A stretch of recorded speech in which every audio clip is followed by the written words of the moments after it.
Hope and Patience with Amelia Rope, a podcast about business, well-being and chocolate.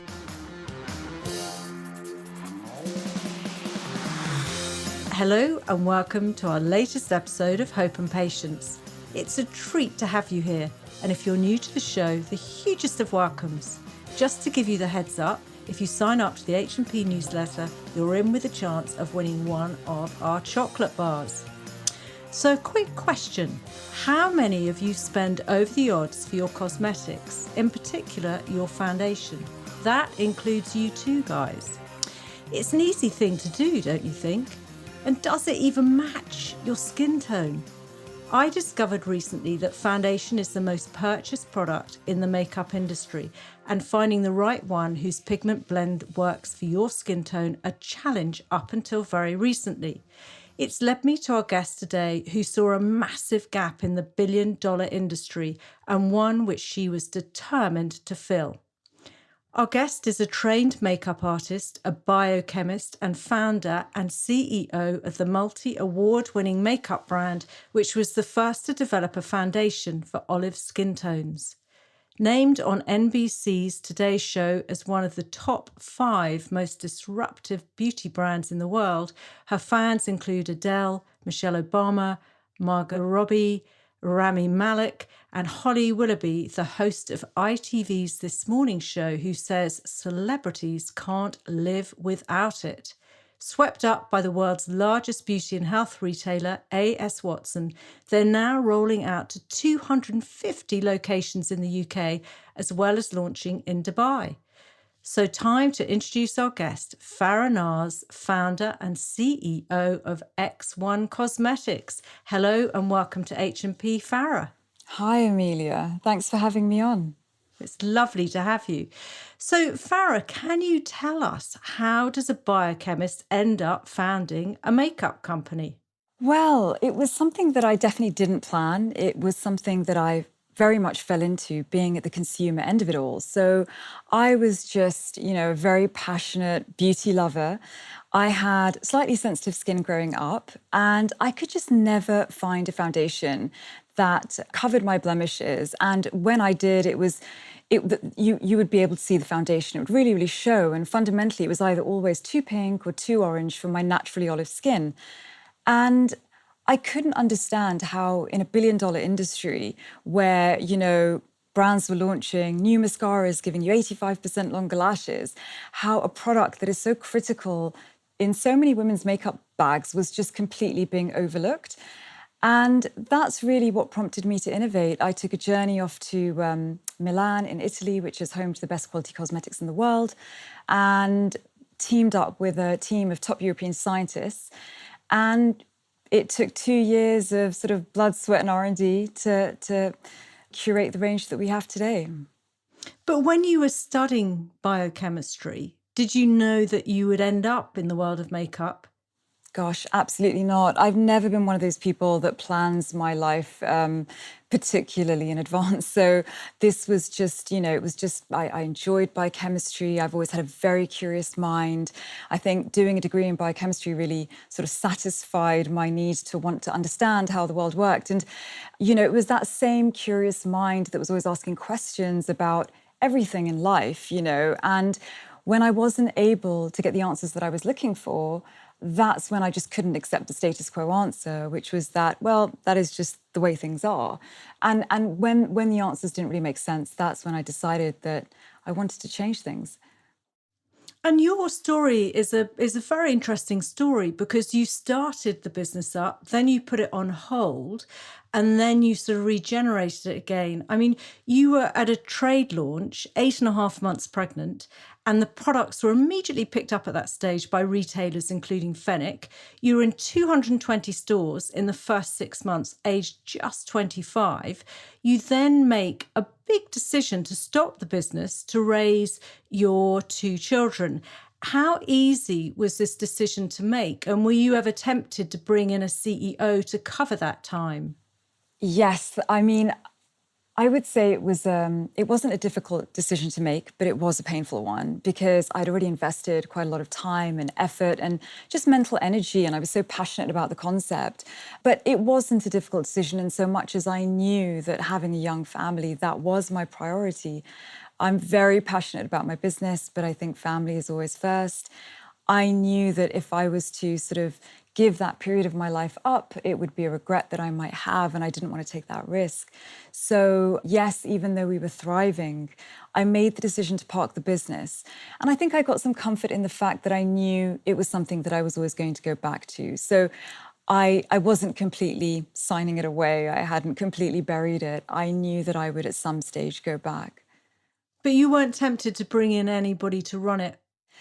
I think when you're at a very early stage of your business, the founder is so important to, in all areas of the business, from developing the concepts. And it really is, the brand identity is very much almost an extension of yourself to some extent. Elements of your personality will come through and you're making key decisions that will shape it. And I think that at that stage of the business, it would not really have built the authentic brand that I think it is today. It came from the heart, really. And for that to come across, I think I would have had to have sort of taken on a very hands-on approach to build a brand that I really wanted to build. And so it didn't feel right at that point for me to take someone else on that would develop the sort of early stage side of the business. And what was it, Farah, that then pulled you back out from your home to regenerate it, relaunch? And did you get the same sort of instant pickup response that you did before? I think the pull really came from the fact that years were going by and I kept thinking every year that, right, someone's going to do this. Someone will just come in and do this, but no one ever did. And I took myself off to the British Library. They have some amazing resources on the first floor. They've got all these sort of great market reports, Euromonitor, Mintel, Data Monitor. Being the geek that I was, I got my hands on all the market reports because even though I had an instinctive understanding of, feeling that myself, friends and family all experienced this problem, I just wanted to make sure from a market research point of view that I was correct. And when all the reports were saying there's a burgeoning demand for something like this, that's when I realized that, there really is scope for me to do something about this. And that's what really gave me the kind of zeal to really get back into it again. I mean, isn't the British Library amazing? I use the I use them. I mean, they supported me, the BIPC. And, they were incredible. I was doing some mentoring with them. But for anyone who needs to get really meaty research, it's free. You just get your card and in you go. And they're so helpful, aren't they? I agree. I mean, I've been using the British Library it's one of the first things that I ever did, even when I was 25, was I went off to the British Library. And as you say, they are just so incredibly helpful. It's just a treasure trove of information. You can find pretty much anything there. And so it was such a fantastic resource. Super grateful to the guys at the British Library. Would totally recommend it to any sort of budding entrepreneurs out there. Did you know that you wanted to run your own business when you were younger?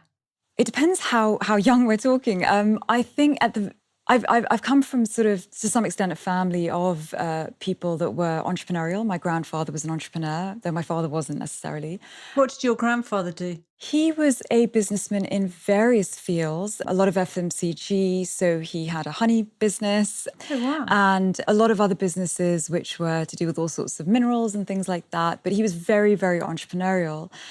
And I think that although I never really had a vision of myself as somebody that was running a business, I am told that when I was quite young, I was always, kids would be drawing pictures of stick men and flowers, and I was drawing sort of company logos. And I was forever looking at things that I could create. So, I had every sort of possible idea. I love to bake like all kids do. And I thought, right, I'm going to start like a cake company. And it was just this, I think I always had an inner desire to create and innovate. So there was that side of me, but I actually never really took many steps towards it until it happened with EX1, and then I just sort of fell into it. But no, it wasn't really planned as such. But I can't really say if it's innate or not. It's really, really difficult to say if that's the case. But it does feel like there is a little bit of something there which is inexplicable, really. I was always drawn to it, I would say. Do you have siblings? I do have siblings, yes. And are they running their own shows? My brother has his own business in sort of a completely separate field, but I wouldn't describe it as sort of entrepreneurship in the way that I am an entrepreneur. And my sister's a dentist, so yeah, it's pretty much just me. A good mix. Farah, have you found growing the business compared from the sort of startup phase? I think there's always a type of growth going on in any startup business, and I think those stages of growth differ dramatically, and you're faced with all sorts of differing challenges depending on what your next milestone is going to be. I think, from a growth perspective, I think when you hit a point when you're really looking to scale, I think that's when you see the most transformational change. And that's when potentially you have to really be prepared for kind of the rocky road ahead, because when you have rapid change, it can be quite unsettling, and you've got to make sure that you've got the infrastructure in place to support that growth. So as founders, sometimes we're so focused, as was I, on need to grow. I just wanted everyone to know about these products. And you really have to actually take stock, make sure that if I do get that amazing distribution contract, if I do land in X 100 stores, do I really have a business? Do I really have the resources, the capacity to be able to support that and maintain that growth? So I think, the challenges really do vary at different stages. But I think that probably the challenge that we've most recently faced has been making sure that you have the infrastructure in place to support massive change. And you've had to raise funds, presumably, to get the business to grow? Correct. So we've raised rounds of funding. My first round was around 250,000. We've now raised approximately 5 million, which has been over a number of years. How have you found that? The first round was definitely the hardest. I think at that point you are reaching out to investors who, literally know nothing about your business. You have nothing tangible to show people. You just have a concept. And I think that first round was very difficult. And actually, I was doing everything I possibly could. I literally phoned, I think, every single venture capital company in the country that I could get my hands on, and internationally, and had an awful lot of rejections at that first stage. I think that was at a time when everybody really was quite tech focused and people didn't really want to invest in beauty. It felt very risky at that point. And eventually, after several cold calls, we had a venture capital company that was based up in Sussex that was really taken by the concept. And after several months of sort of DD and due diligence and back and forth to Sussex, they made me this offer. And I actually declined the offer in the end. They were a fantastic team, but there were a few things in the clauses that just felt a little bit heavy-handed. And so I decided to pull back from that. But I think because people knew that we had had an institutional offer, I was then able to, without really revealing the intricacies of my negotiations with them, I was able to sort of raise money from high net worth investors. And that worked incredibly well for me, I have to say, because I think some of those investors really began to feel almost like co-founders, sort of co-founders from a distance, and really proved to be an amazing support for me over the years. How did you cope with the rejection, Farah? Wow, it's a good question. I think I've just been somebody that has never really let rejection get to me. And perhaps I was just a bit of a loon. I really don't know.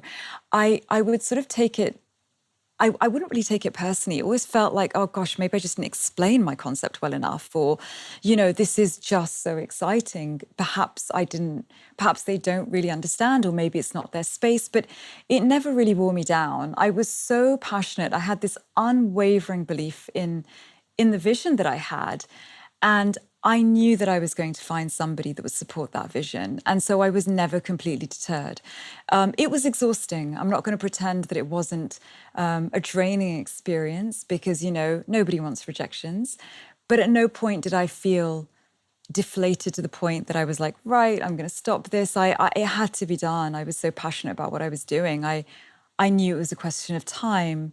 So it was a question of when, really, not really. It wasn't really about if. Have you had any lucky breaks in the business, sort of serendipitous moments at all?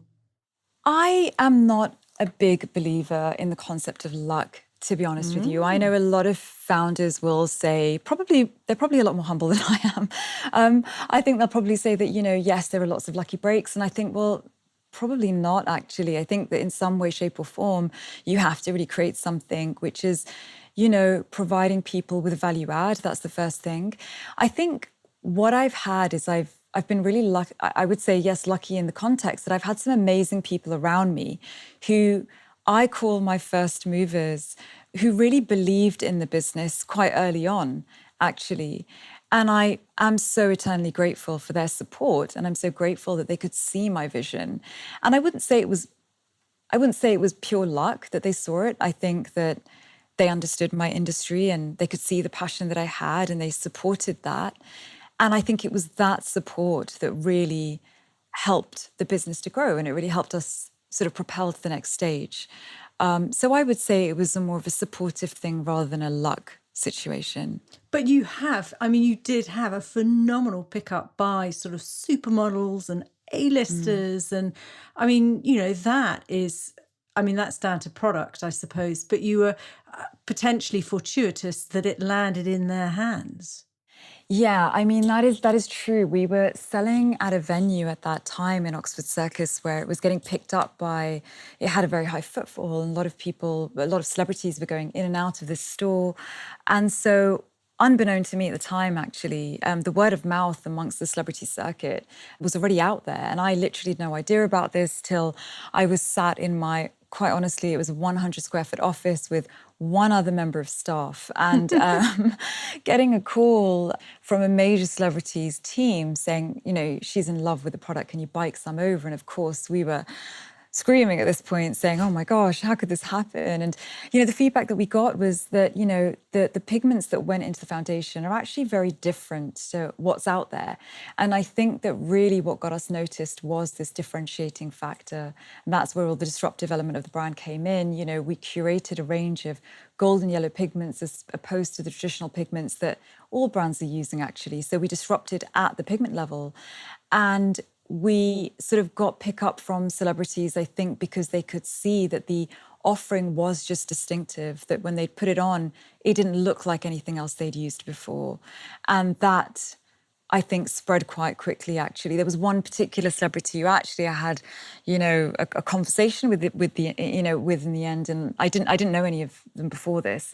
And she actually said to me, reached out to me only because of the brand and said, I just want you to know that, I absolutely love this product. And we actually have makeup parties privately, and all the supermodels had got together and she'd presented it to some of them. So that was really lovely, actually. And I think the word of mouth situation was not just with celebrities. I think it was really, the word was getting out there with everyday people as well. And I think that was just because of the point of differentiation on the products, and that the colours were just so different. And that it's affordable too. Yeah, definitely. And I think my vision was always about creating something that was accessible for absolutely everybody. Amelia, it's one of those things that, I felt that, one of the things that really matters to me actually is just integrity, not just in a personal capacity without sounding all sanctimonious about it, but also in a professional capacity. There's a lot of noise out there in the industry, but 85% of cosmetics claims are not true. And the markups on products are, it's extortionate, actually.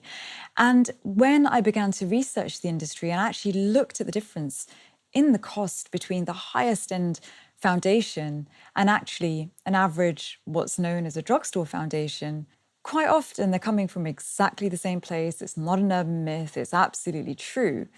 Without getting too technical about it, the only difference is the emulsifiers, what's called the emulsifiers and the texturizers.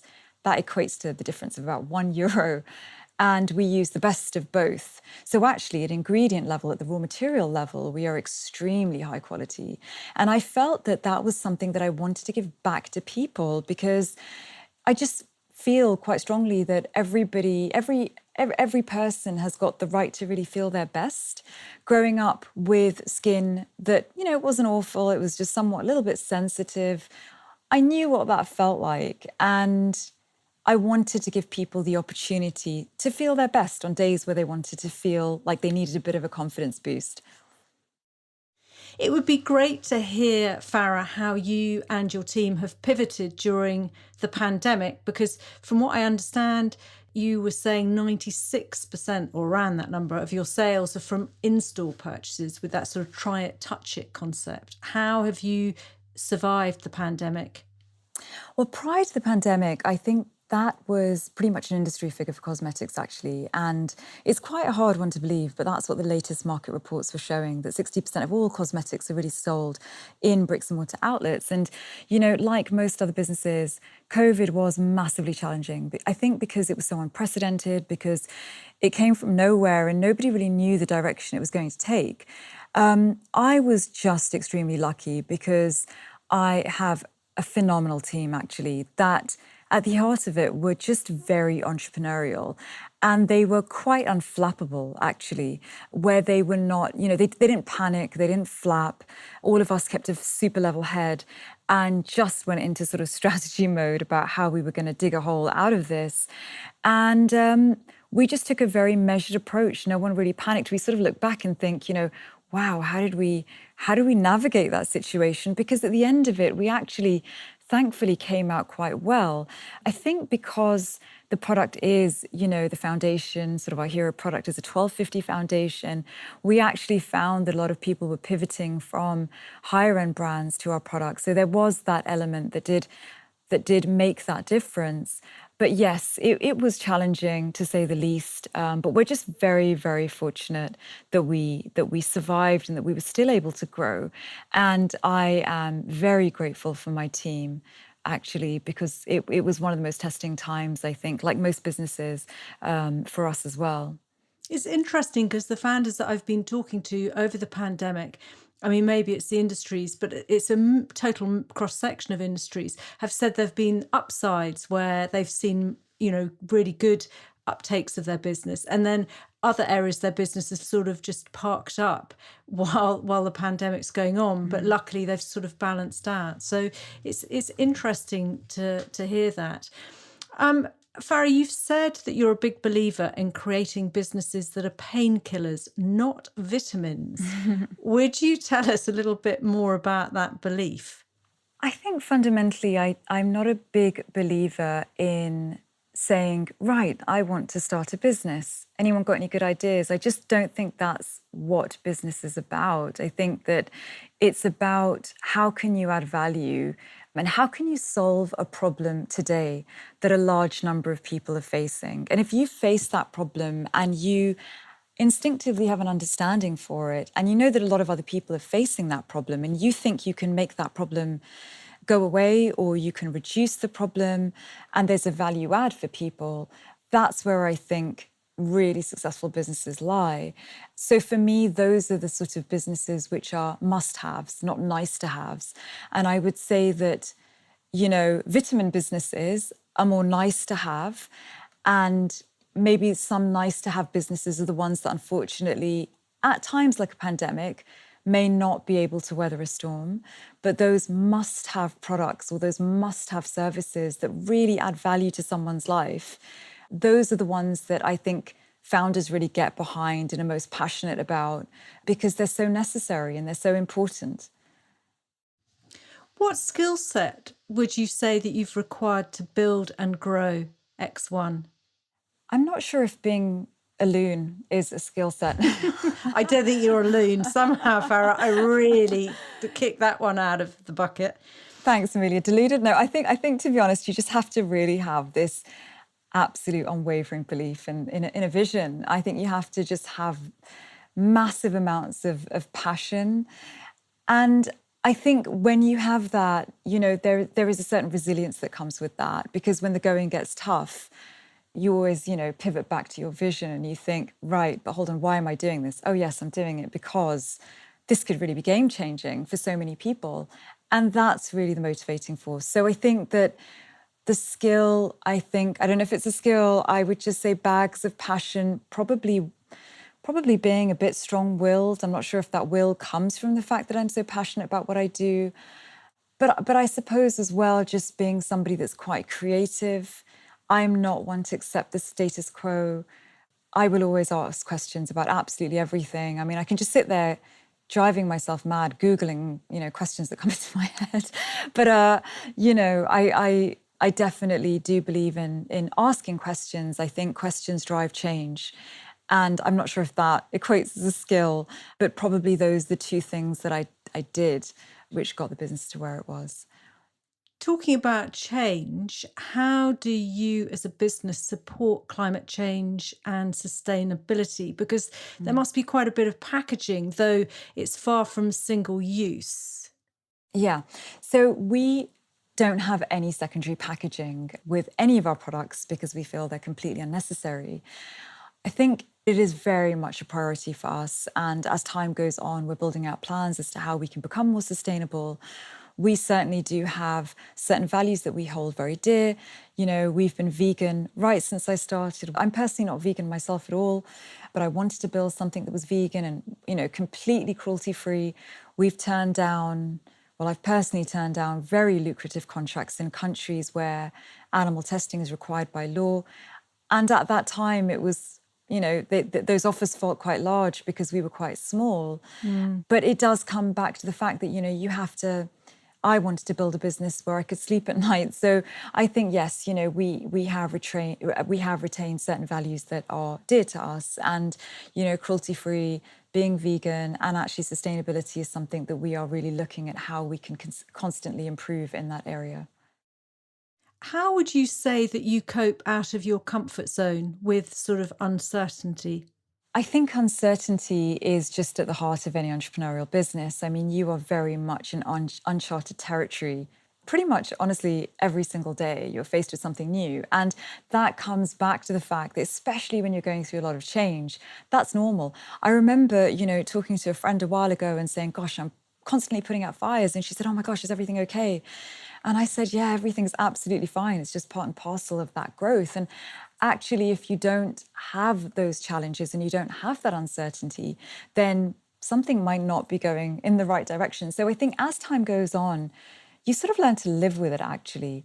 At the beginning, uncertainty and fear, I think, are quite linked together. And as you grow and as you realize that, gosh, I had a problem last time, I was really worried about it. In the end, it wasn't so bad.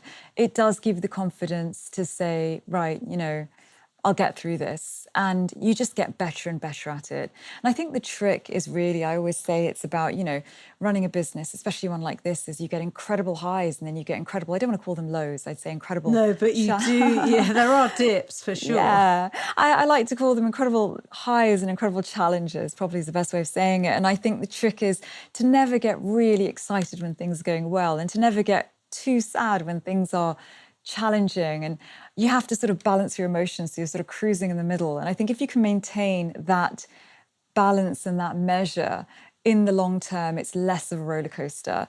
And I think that helps. That certainly helped me deal with the sort of ever-changing face of running a startup. Do you ever feel frustrated at all?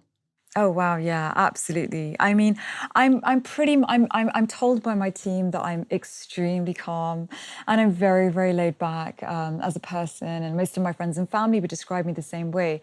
So I think people out there that are listening, that even probably close to me, probably find it surprising that, of course, you know, that I am saying I get frustrated. I do, but I think that you have to really be able to manage that and turn that sort of negative feeling into something which is going to drive something positive. And I think that sometimes all you really need to do is, my personal things, I go for a run, or you need to just break away from the challenge or the frustration for a short while, just to allow yourself time to think. So I will break away. I'll go away. I'll cook up a plan or a strategy, and then I'll just get back to it. So I think everybody feels frustration. I think you just have to learn to manage it. And I think that what can be quite damaging, and what I'm not a fan of at all, and I try and make sure I don't do this, is that I think it's never wise, if you're feeling frustrated, to then just pass that frustration on to other people. I think that's just so counterproductive and so deeply unfair on the people around you. So I try and make sure that before I then go on to interact with someone else about that frustrating situation, that I've got myself to a point where I can communicate as well as I possibly can. It's that whole thing, as you say, of shifting the energy, you know, like you go for a run, I go for a walk, or I do Pilates or something, because otherwise there is that danger where your frustration can turn into this sort of agitated person, and you do take it out on people that you really don't want to be taking it out on. Completely agree. It is biochemical at the end of the day, you know. As you would know, you would understand all this. Yeah, I mean, you know, it is that whole sort of adrenaline, cortisol type situation going on. And I think that, just as you're saying, walking, running, doing something, distracting yourself really helps to bring those levels back into check. So I think there is that side of just getting a handle on it as much as you can and just being aware enough to think, right, take stock, breathe, do something else for a little while, and then come back to it. I know with my first business, my chocolate business, I had so much adrenaline racing around. Now I think I've burnt it out. I don't have. So I feel in a much more sort of phlegmatic role. But there you go. So Farah, do you ever have that sort of inner critic, that negative chit chat that goes on in your head? And if you do, what do you do about it? I think that that's something that really improves with time, actually. And I think that if I was ever going to go back to my younger self, I would actually say, stop being so hard on yourself. I think as I've gotten older, I'm definitely a lot harder on myself with the negative talk. I'm more aware if I'm doing it. Certainly when I was younger, I had a lot of visions. I wanted to do things and I was quite impatient about getting things done. And that can really put a pressure on yourself. And yes, absolutely, that can turn into sort of negative self-talk. But I definitely think the older that you get, for me at least anyway, and a lot of my friends, I think you become more and more comfortable in your own skin. And I think you just become a bit more gentle on yourself because and I don't want to make this all about age because lots of young people go through all sorts of situations. But I think that when life happens, it allows you to grow as a person. It allows you to put things back into context. And when you put things back into context, you're able to sort of, stop yourself doing that self-talk and say, is it really that important? Does it really matter that much? Or what values do I really hold dear? So, over time, I think that I've managed to minimize that. It never completely goes away, but I've definitely managed to sort of really minimize that. I think it definitely diminishes with age and experience too. So what would you say that you've learnt about yourself, Farah? Wow, that's such a good question. What have I learned about myself? I think I've realized that I am able to survive, actually, which sounds like quite a basic thing to say. But I've realized that I've got the ability to adapt to change, which at the heart of it is what entrepreneurial business is all about. It's the ability to adapt to change. And when you are a founder of a company, it's not just your business, it's actually yourself as well. Because when you're running a company like a startup company, which is extremely challenging, it's not a big organization where you're sort of doing similar things every day, you realize that you could be going through something quite traumatic or quite difficult in your personal life, and your business is just going on regardless. So I've learned that actually I can adapt. I've realized that I can survive. I think I've realized what matters to me in life, which is things like friends, family, all of those other things, great health, enjoying nature. Those are the real things that I hold really, really closely to me. And then I'm super, ridiculously passionate about my business. But I always remind myself that life has, for me personally, there's always a higher meaning. There's always a higher purpose. And I would say as years go on, I really get closer and closer to what my higher purpose is.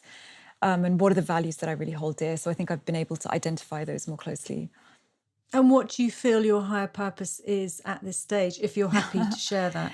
I mean, gosh, I made that sound all quite dramatic. I would just say it's the value system that you hold dear. And I think that it's just about putting things in a sort of, I suppose, a pecking order, that things that you really stress about, things that you really worry about.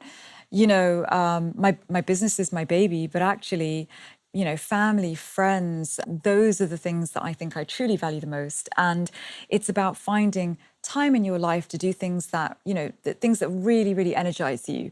And the business absolutely does that. But when you're running a startup company, we're not so much of a startup now, but I think that it's really important that you make time in your life to do other things that energize you, so that your life is more balanced. And I think that I've learnt more about that, I suppose, about how to balance my life in a way that it gives me personally more meaning. So now we're going to head into the quick fire round before our very exciting chocolate break. So optimist or pessimist? Optimist. Introvert, extrovert or ambivert? Probably closer to an introvert. Really interesting. I mean, my friends would say otherwise, but I do like my time alone. And but yeah, maybe ambivert. Don't know. Perfectionist or non-perfectionist? Perfectionist, unfortunately. Early bird or night owl? Very much an early bird. So now we're tucking into a chocolate break, and I'm really excited about this chocolate break because it has a little tender side to it, which Farah is going to tell us about. So we are about to tuck into Baci Kisses from Perugia in Italy that actually were created back in 1922. And what is so sweet is that they have little love notes in the wrapper, which to me has just made my whole day because I think I've eaten them before. I know I have, and I haven't even noticed. Isn't that shocking? The little love note that would have been put in. So, Farah, you're tucking into yours. Tell me what your love note says. Right, I'm just unwrapping this now. So I actually discovered these so I work a lot in Italy because our cosmetics come from there.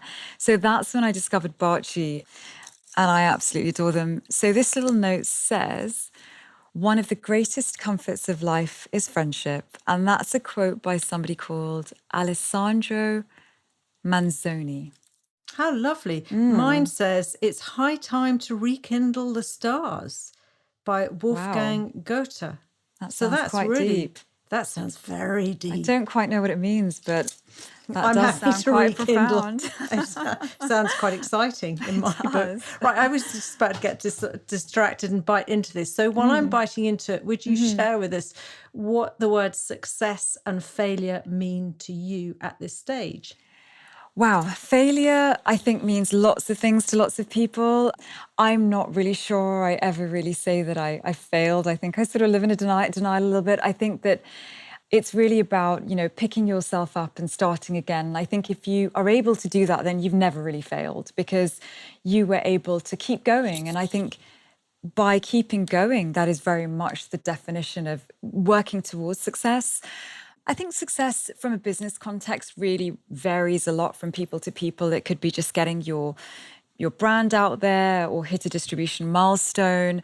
To investors, it's all about, it's all about the numbers. For me, it's about really getting the brand out there to enough people to know that I've made a difference. And I know that I've left a little dent in the industry, just to make it just a little bit more inclusive, a bit more accessible to people that maybe weren't getting what they wanted before. Okay, we're going to dip into your well-being, Farah. How important is incorporating well-being into your day, and do you manage to achieve it? I try my absolute best. So I'm quite big on exercise. I run half an hour every morning, pretty much every morning. And that just is my time where I'm able to think and actually make some really big decisions because I'm able to run, and you can't really be stressed when you're running. So it's a really good time to actually make those big decisions. I also do practice, not in any big way, but I do a little bit of mindfulness. So I try and do 15 minutes a day if I can fit it in. I do think it's incredibly helpful, actually. I think I need to do more of it, but I would definitely recommend it from what I've done. Have you changed the way that you look after yourself over the years, do you think? Yeah, I think I have. I think when you're younger, you're just a bit more, well, actually, when I was younger, I think people weren't as health conscious as they are today. So now lots of people who are quite young are just so health conscious, which I think is amazing.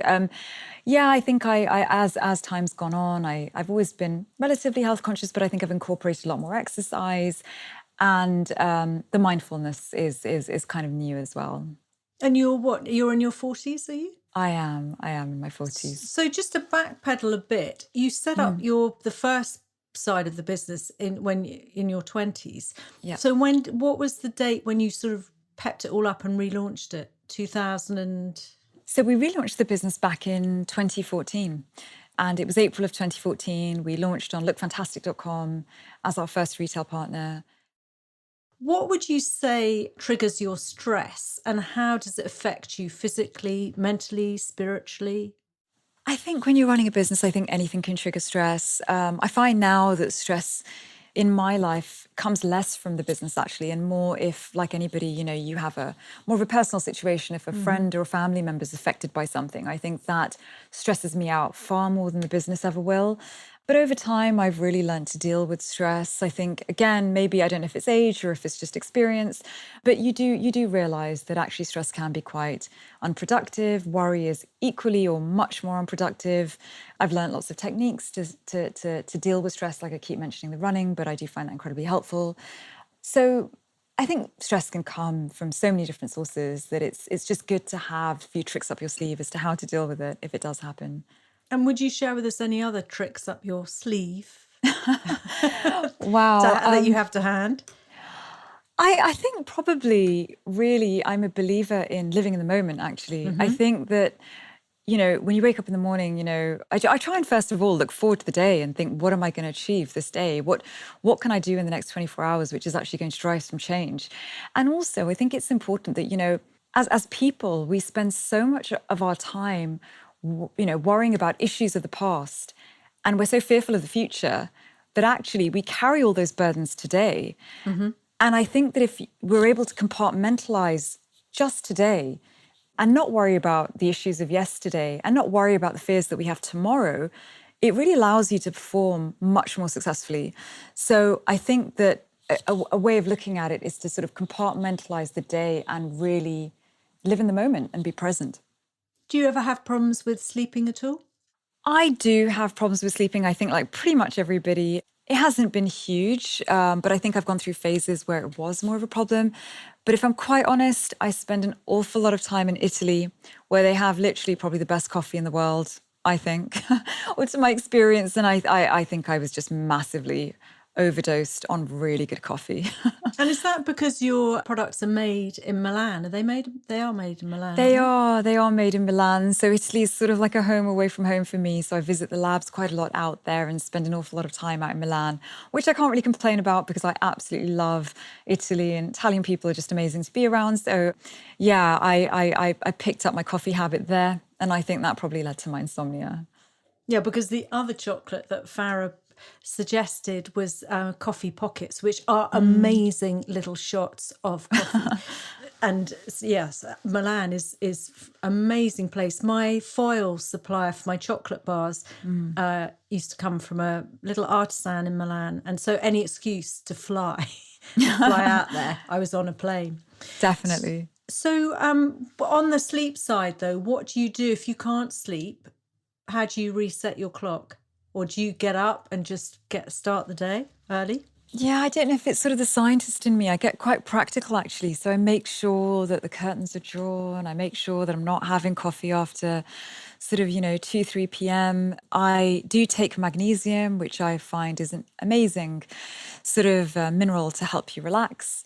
So I think magnesium is a great one. I'm a big believer in anything herbal like chamomile tea. So I think I become quite practical and I take those types of steps. And I think meditation and things like that can also help if I feel that it's stress and worry that is at the root of my insomnia. So yeah, it's a combination of being practical and mindful at the same time. What music makes you feel good, and what book, if you're a reader, would you miss if it wasn't on your bookshelf? Music-wise, I think my taste is really quite varied, and I think I really tend to tune into whatever my mood is at that point. So I quite like bossa nova at the moment if I'm working and I just want something quite nice in the background. Couldn't really name lots of artists. I just sort of have it playing in the background, which is quite nice, but equally, something which is more upbeat and uplifting, especially when I'm running. In terms of books, gosh, I do read, I have to say, an awful lot of books, and this probably makes me sound quite boring. I do read an awful lot of business books, actually. I can read up to 3 a week. I will skim read them. You're a fast reader. I sort of skim read them, and what I do when I'm really busy is I'll buy the book and I'll download the audio version at the same time. So, I mean, I used to do this more pre-pandemic, where I'd actually, if I was, stuck on a train, I'd quickly put in the audio version, and then when I'd get back into the office, I'd skim through the book and really hone in on the areas that were important. And I think books for me, from a business perspective, have been invaluable because sometimes, especially when the company is smaller, you can't always get consultants. You can't always get the best consultants. I mean, now we're lucky that we do have amazing expert advice, but it's a really good way to educate yourself very, very quickly on all the aspects of the business. So that's been an amazing tool for me. Reading has been invaluable. I used to read lots of sort of novels, fiction, non-fiction, read some amazing books about all sorts of geeky books about science. Yeah, I will pretty much, it's pretty varied. Farah, where have you had to have had hope and also patience, would you say? I think hope and patience is something that you perpetually have to have in a startup. So I would say both of those are traits that I've had to strengthen as the business has grown. I would say, going back to business from a funding perspective, these things don't always close on time. And that can be quite worrying when you're a younger business, because you are really relying on things like funding, and closing funding rounds has always been, especially in the past, has always been a source of stress. And that's where the hope comes into it as well. But I think, in life in general, it always throws curveballs. And I've been through lots of ups and downs in a personal capacity as well. And I have really learned that hope is absolutely critical, and it's not worth ever getting to a point where you don't have any hope, actually. And I think a lot of people can't get to that point. I think I've been close to sort of a point where I'm just like, wow, things have seemed quite sort of challenging, and you have to have the hope, I think, because it really can be what keeps you going, and eventually it will get you over to the other side. Absolutely. What advice would you give to people who are thinking of setting up their own business, or perhaps in the early stages? I think if you have an idea that you think is compelling, I would say go for it and do plenty of research. So try and find a British library or equivalent, do lots and lots of research, and don't be put off by the competition, however huge it seems. If you feel you have a compelling idea, if you feel as if you're not really getting the answers that you want when you ask certain questions, you're probably onto something. And finally, where can our listeners hear the latest about your products, find out more about you, also keep up to speed? Because I think you've got a TED Talk in the wings coming out soon. I am working on a TED Talk over the summer. Yeah, we're rolling out into more Superdrug stores. So we're now in about 250 stores nationwide. So you can find us on their website or just on our website, which is www.ex1cosmetics.com. And follow you on social media. Of course. Yeah. I would love to say the hugest of thank yous to you, Farah. It has been such a treat to chat with you. I feel that I could chat with you for hours and hours and hours. So I really appreciate your time. Thank you very much. Oh, thank you so much, Amelia. I feel exactly the same way. So we're gonna have to meet for coffee, I think. We are. Anyway, before I go, it's time for my recommendation, which today is my morning fix, my morning must-have, and also the quote. So my recommendation is the way to kickstart your day is you get a slice of unwaxed lemon, a chunk of ginger, which you peel and finely grate, and you put them in hot water. And I have 2 to 3 mugs of this every morning before breakfast, before my coffee, and I just find it really amazing. So that's my recommendation. And the quote is by John Lennon. When you do something noble and beautiful and nobody noticed, do not be sad, for the sun every morning is a beautiful spectacle, and yet most of the audience still sleeps. A huge thank you for finding the show. I hope you enjoyed the chat. Don't forget to subscribe to get the latest episode. And if you're enjoying the show, it would be truly fab if you could rate and review it, or better still, share it with folk who may value a gem or two. Any recommendations, quotes, songs can be found in the show notes and on the website too. Until the next time, however tough these times get, keep that very special inner sparkle you have shining.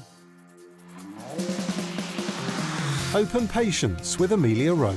Join the conversation at hopeandpatience.co.uk. Find Amelia on Facebook at Hope and Patience, or on Twitter and Instagram at Amelia_Rope.